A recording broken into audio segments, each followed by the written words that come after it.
اعوذ باللہ من الشیطان الرجیم بسم اللہ الرحمن الرحیم سورہ زخرف 43 نمبر سورہ 43 جی 25واں پارہ اور آیت نمبر 68 ساتویں اور آخری رکوع کا آغاز ہے آیت نمبر 68 الشيطان الرجيم بسم الله الرحمن الرحيم يا عبادي لا خوف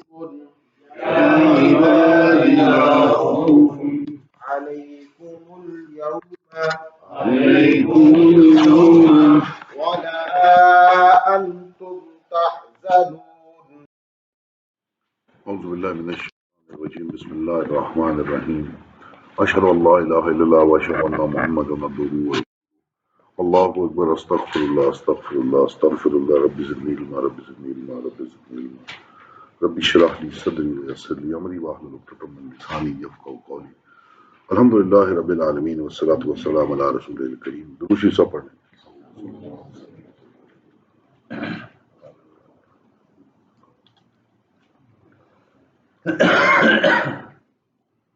ہم سورہ زخرف کے آخر میں پہنچ چکے ہیں اور پچھلے رکوع سے آپ کو یاد ہے کہ ہم آخرت کا معاملہ شروع ہو گیا تھا کہ اللہ تعالیٰ نے کہا تھا کہ جو قریبی دوست ہوں گے اور جو متقی لوگ ہوں گے قریبی دوست بھی ایک دشمن ہو جائیں گے اگر متقی نہیں ہیں تو یہی قیامت کا معاملہ یہاں چل رہا ہے آج ایک بڑی خوبصورت آیت سے آغاز ہے اس کا اعوذ باللہ من الشیطان الرجیم یا عبادی لا خوف علیکم اليوم ولا انتم تحزنون پیچھے ہم قرآن کے اندر دیکھتے رہے کہ مسلسل یہ ذکر جو ہے وہ تھرڈ پرسن کو کیا کہتے ہیں تھرڈ پرسن گفتگو کو تھرڈ پرسن گفتگو میں بتا رہا ہے یہاں پہ اللہ تبارک و تعالیٰ ڈائریکٹلی خود مخاطب ہو رہا ہے انسانوں سے اب آپ وہاں پہ قیامت والے آپ اندازہ لگا لیں کہ خوف کا کیا عالم ہوگا اور کس طرح دل جو ہے کلیجے کس طرح منہ میں آئے ہوں گے اور کس طرح انسان کا دل پھٹ رہا ہوگا اس خوف سے اور اس وقت اللہ تبارک و تعالیٰ فرمائے گا یا عبادی اے میرے غلاموں اے میرے بندوں اب یہ ڈائریکٹ سیکنڈ پرسن گفتگو ہے تو خود آپ سوچ لیں کہ اس سے کتنا انسان کا دل بڑھے گا کہ اللہ تبارک تعالیٰ اہل ایمان اور تقوی والے لوگوں سے ان کا ڈھارس بنانے کے لیے قیامت کے دن اللہ تبارک تعالیٰ خود ان سے خطاب فرمائیں گے اور اللہ تبارک تعالیٰ فرمایا کہ اے میرے غلاموں اے میرے بندوں نہ ڈر ہے تم پر آج کا دن اور نہ تم غم کھاؤ اب یہ سوچیں اس کیفیت کو آخر کے دن کہ جب اس طرح کی بات ہوگی اور اللہ تعالیٰ کلام فرمائے گا تو اہل ایمان کا اور تقویٰ کا دل کی کیا کیفیت ہو جائے گی جو یقین لائے ہماری باتوں پر رہے حکم بردار کن لوگوں سے کہا جائے گا جو کہ اللہ کی نشانیوں پر ایمان لے کر آئے اور جو مسلمان تھے جو ایمان لے کر آئے حکم میں رہے وہ پھر اللہ کہے گا کہ داخل ہو جاؤ بہشت میں تم اور تمہاری عورتیں تحبرون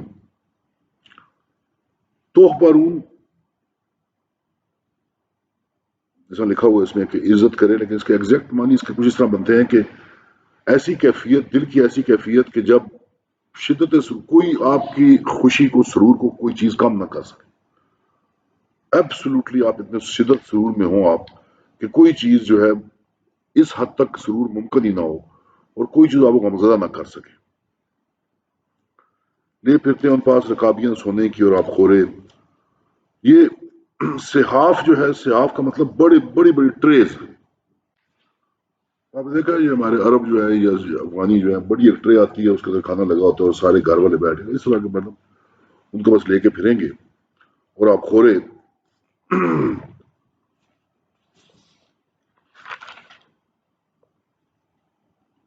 تشتہی جس چیز کی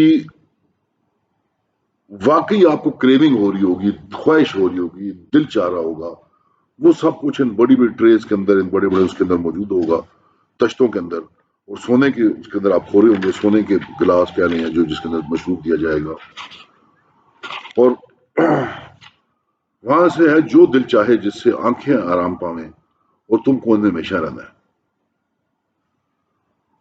اور یہ وہی بہشت ہے جو میراث پائی ہے تم نے بدلے ان کاموں کے جو کرتے تھے، کہ یہ بہشت جو ہے. اور آپ یہاں دیکھیں کہ اللہ تعالیٰ نے فرمایا کہ یہ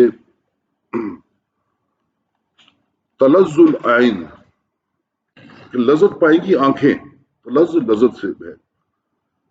آپ جانتے ہیں کہ لذت تو ہمیشہ زبان سے یا منہ سے لذت کا ذائقہ آتا ہے، لیکن یہ اتنی خوبصورت لگیں گی چیزیں آنکھوں کو، یہ تمام نعمتیں جو ہیں کہ ان سے آنکھیں لذت پائیں گی.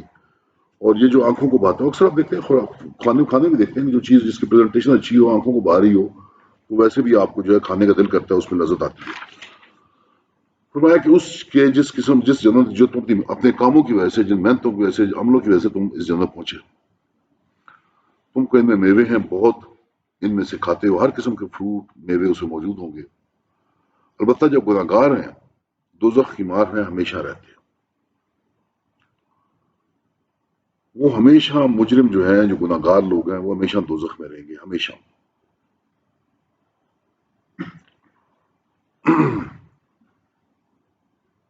نہ ہلکی ان پر، اور وہ اس میں پڑے ہیں نہ امید.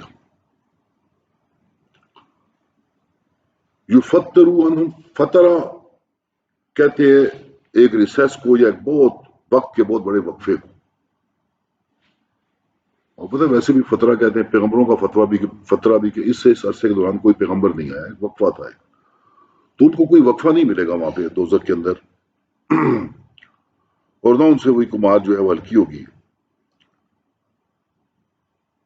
نہ ہلکی ان پر، وہ اسی میں پڑے ہیں نہ امید. یہ کیفیت ان کی ہوگی کہ ہمیشہ کے لیے ان میں سے کوئی مار کے اندر کوئی وقفہ نہیں آئے گا. تو مبلسون، نا امید ہو کر. اسی لیے ابلیس بھی کہتے ہیں نا، جس کی تمام امیدیں کھو گئی ہیں، اس کو کوئی امید کسی قسم کی نہیں ہے. تو ان کا کوئی وقفہ نہیں آئے گا اور وہاں پہ پڑے ہوں گے نا امید ہو کر. اور ہم نے ان پر ظلم نہیں کیا، لیکن ہے وہی بے انصاف. یہ خود ان کے عمل اس قسم کے تھے کہ جس وجہ سے. اور ان کی کیفیت وہاں کیا ہوگی، دوزخ کا نقشہ کیا ہوگا. اور پکاریں گے یا مالک. مالک دوزخ کے فرشتوں کا جو انچارج ہے اس کا نام ہے مالک. اور کہیں گے کیا مالک، لیکزی علینا ربوں کا، کہ کسی طرح ہمیں کوئی وقفہ مل جائے، مطلب بات تمام ہو جائے، ہمیں ختم کر دیا جائے، فیصل کر دیا جائے، ہم فنا ہو جائیں. کہتے رب کہیں ہمیں بالکل فنا کر دے، فیصل کر دے، ختم کر دے. کہے گا تم کو رہنا ہے، ماں کسوں، تم کو اسی انتظار، اسی کیفیت میں رہنا ہے. ہم لائے ہیں تمہارے پاس سچا دین پر، تم بہت لوگ سچی بات سے برا مانتے ہو. اب یہ ہے بات سمجھنے کی. یہ جنت کا نقشہ ہے. کہا کہ سچا دین ہم آپ کے پاس لے کر آئے اور آپ اسے کراہت کرتے ہو، اس سے برا مانتے ہو، اس سے ڈسگسٹڈ فیل کرتے ہو. ابرم امرن، ابرام کیا ہوتا ہے؟ ابرام ہے وہ رسی، یہ جو ہم گو نہیں باندھتے کنسٹرکشن کے لیے، جو گو باندھتے ہیں، ان کے بانسوں کو آپس میں باندھنے کے لیے بڑی مضبوط رسی استعمال کی جاتی ہے تاکہ وہ بانس ٹوٹے نہ، بندے کو نقصان. ان کو ابرام کہتے ہیں. تاکہ کسی طرح بھی یہ ٹوٹ نہ سکے، کھل نہ سکے. ایک مضبوط گرہ لگائی جاتی ہے تاکہ انسان محفوظ رہے اس کے اوپر چلتے پھرتے ہوئے. تو عربی محاورے میں جب کسی بات کا مکمل مستحکم فیصلہ کر دیا جاتا ہے تو اس کو ابرام کہا جاتا ہے، کہ تھی گند لا لی، یہ مضبوط بات کر دی، اس کو باندھ دیا تمہیں رسی کے ساتھ. اللہ تعالیٰ فرمایا کہ ابرمو، یہ بہت ہی اف اینڈ دین جس کو کہتے ہیں، آپ جو کہتے ہیں کہ مطلب کسی چیز کے کانسیکوینسز یا سبب. ابرمو، کیا انہوں نے پکی بات یہ باندھ لی، امرن یہ بات انہوں نے پکی بات باندھ دی ہم نے، کہ انہوں نے اسلام قبول نہیں کرنا، اس بات کو پکا انہوں نے طے کر لیا. فَإِنَّا مُبْرِمُونَ، تو پھر ہم نے بھی باندھ لی یہ بات. اگر تم یہ کرو گے تو اس کے نتیجے میں یہ ہو. تو یہ اس کو کہتے ہیں کسی بھی نتیجہ کسی بھی بات کا تو یہ اللہ تعالیٰ نے فرمایا کہ چونکہ انہوں نے یہ بات طے کر لی ہے کہ ہم کافر رہیں گے تو ہم بھی اس کو ٹھہرا دیں گے، لہذا ہم بھی یہ بات باندھ لیں گے، ہم بھی طے کر لیں گے ان کا یہ ان کے اس فیصلے کے اوپر ہم بھی طے کر لیں گے ان کو سزا دینا۔ اب اس کے اندر ایک بڑی خوبصورت بات ہے، اگر آپ دیکھیں ہے تھوڑی سی گہری بات ہے، اگر آپ کو سمجھ آئے، ان کی جو بننی بات ہے اس کو فعل میں استعمال کیا ہے اللہ تعالیٰ نے، ابرمو، اور جو خود فیصلہ اللہ تعالیٰ نے مبرمون اس کو اسم میں استعمال کیا۔ فعل آپ کو میں بتایا کہ فعل کبھی چیز کانسٹنٹ نہیں ہوتی، اس کا مطلب یہ ہے کہ یہ جو فیصلہ انہوں نے یہاں دنیا میں کیا کفر میں رہنے کے لیے، یہ قیامت والے دن جا کے اس پہ مشکوک ہو جائیں گے اس فیصلے میں کہ ہم نے غلط فیصلہ کیا، اس سے پیچھے ہٹنا چاہیں گے۔ لیکن اللہ تبارک تعالیٰ کا جو فیصلہ اس نتیجے میں ہوگا وہ مستقل چیز ہے، وہ تبدیل نہیں ہو سکتا۔ اللہ نے کہا وہ پھر ہم نے پکا کر دیا۔ تمہیں تو سیکنڈ تھاٹس آئیں گے، تمہیں تو خیال آئے گا کہ کاش ہم نے یہ نہ کیا ہوتا، تم تو پیچھے ہٹنا چاہو گے، لیکن ہم نے اب باندھ دیا، اب تم پیچھے نہیں ہٹ سکتے۔ کیا خیال رکھتے ہیں کہ ہم نہیں جانتے ان کا بھید اور مشورہ کیوں نہیں، اور ہمارے بھیجے ان کے پاس ہیں لکھتے سر رہوں سر کہتے ہیں پرسنل سیکرٹ کو، نجوہ کہتے ہیں اجتماعی راز کو۔ اب ہم یہ بیٹھے ہم کو مشورہ کر رہے ہیں تو یہ اجتماعی راز ہے، تو نجوہ کہیں گے کہ آپس میں مشورہ کر رہے ہیں، خفیہ مشورہ کر رہے ہیں۔ لیکن ایک آدمی انڈیویجولی جو مشورے کرتا ہے یا کوئی خاص خیال کرتا ہے تو وہ اس کے جو خیالات جو ہوتے ہیں وہ ذاتی خالص، اس کو سر کہتے ہیں۔ فرمایا کہ ان کے ہم ذاتی پلاننگ بھی مشورے راز بھی جانتے ہیں، اور اجتماعی طور پہ جو پلاننگ کرتے ہیں ہم وہ بھی جانتے ہیں، جو ان کے راز ہیں وہ بھی جانتے ہیں، کیونکہ اس کو فرشتے لکھ رہے ہوتے ہیں۔ تو کیا اگر ہے رحمان کو اولاد تو میں سب سے پہلے پوچھوں، یہ بڑی زبردست ایک آیت ہے جی، اور اس کے اوپر بہت ساری باتیں جو ہیں بحثیں جو ہیں اس آیت کے اوپر ہوئی۔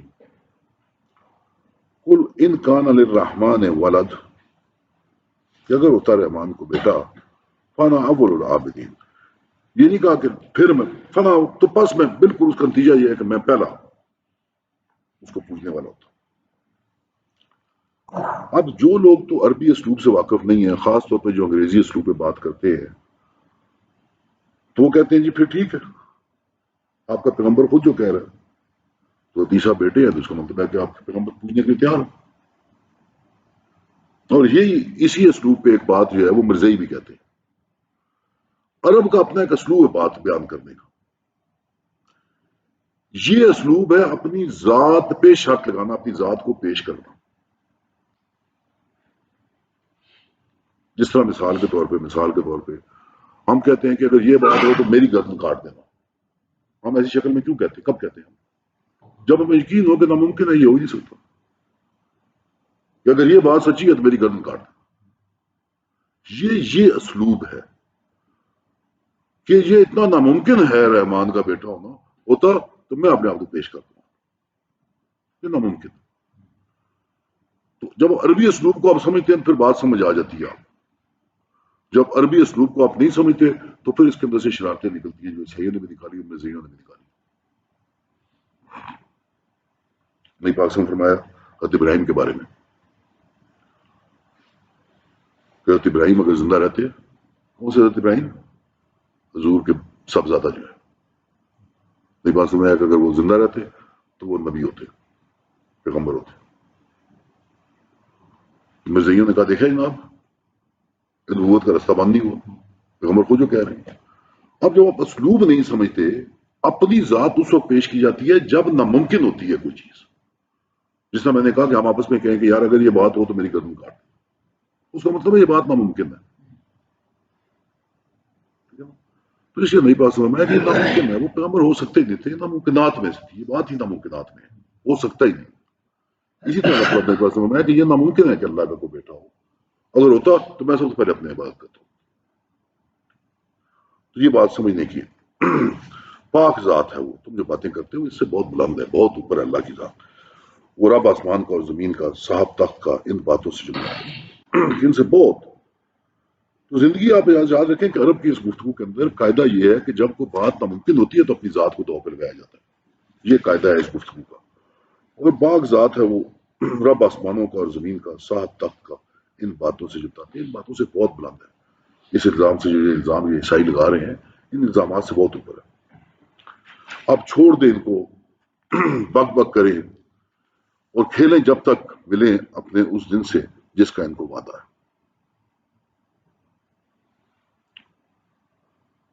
یخوضو جس کو بک بک کہیں آپ یہ کہہ رہے ہیں نان سینس، جس کی کوئی مطلب کوئی بکواس میں جس بات کی کوئی حیثیت نہیں ہے، تو لگے ہمیں ان باتوں میں اپنے کھیل کو مگن رہے جب تک کہ وہ بات وقت نہ آ جائے. اور یہ بڑا ایک لطیف اشارہ ہے عیسائیوں کی طرف.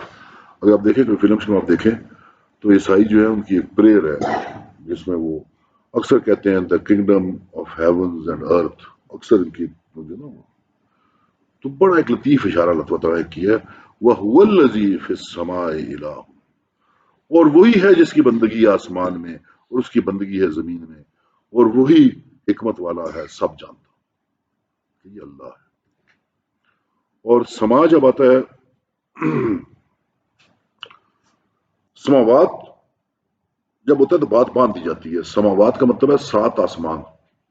جب سماوات کی بات کرتا ہے قرآن، جب سما کی بات ہوتی ہے تو سما ان لمیٹڈ ہوتا ہے، ہر چیز جو اوپر ہے، جو اونچائی پہ ہر چیز. جب سما کا آتا ہے تو ہر چیز جو ہم سے اوپر ہے، وہ آسمان خالی فقط نہیں ہے، وہ ہر چیز جو اونچی اوپر ہے. والذی فی السماء الہ، جو چیز بھی اوپر ہے اس کا وہ الہ ہے. وہ فی الارض الہ وہو الحکیم العلیم، اور وہ حکمت والا اور سب جاننے والا. وتبارک الذی لہ ملک السماوات والارض، اور بڑی برکت ہے اس کی جس کا راج ہے آسمان میں اور زمین میں. وما بینہما، اور جو اس کے درمیان میں ہے. وعنده علم الساعہ، اس کے پاس ہے اس وقت کا علم، خبر قیامت کی. ولیہ ترجعون، اور اسی طرح سب پھر جاؤ گے. برکت کے بارے میں پہلے بات بہت دفعہ کر چکے ہیں، پھر دوبارہ میں ایکسپلین کرتا ہوں برکت کے کیا معنی. برکت کے کیا معنی ہے، کئی دفعہ ہم نے اس کو ایکسپلین کیا. برکت کو بڑی اہم ہے یہ آپ پتہ ہے سورہ ملک کا آغاز یہی ہوتا ہے تبارک الذی بیدہ جی. برکت ہوتا ہے تھوڑے کا زیادہ ہو جانا، تھوڑے کا کافی ہو جانا ایک. اور دوسرا معنی جو ہے وہ زیادہ بہت ہی ہے، اسے کہتے ہیں اخراج الخیر. کسی چیز کا پوٹینشل جو اس کے اندر موجود ہے اس کو باہر ابھار کے لے کے آؤ. بارش کو کہتے ہیں ماں مبارکم، مبارک پانی، کہ بیج کے اندر جو پوٹینشل ہے زندگی کا، جب یہ پانی اس پہ پڑتا ہے بارش کا تو اس میں سے زندگی باہر نکلتی ہے.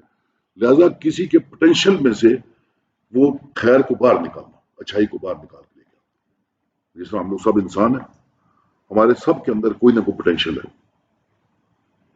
تو اللہ کی ذات وہ پوٹینشل ابھار کے باہر نکالتی ہے.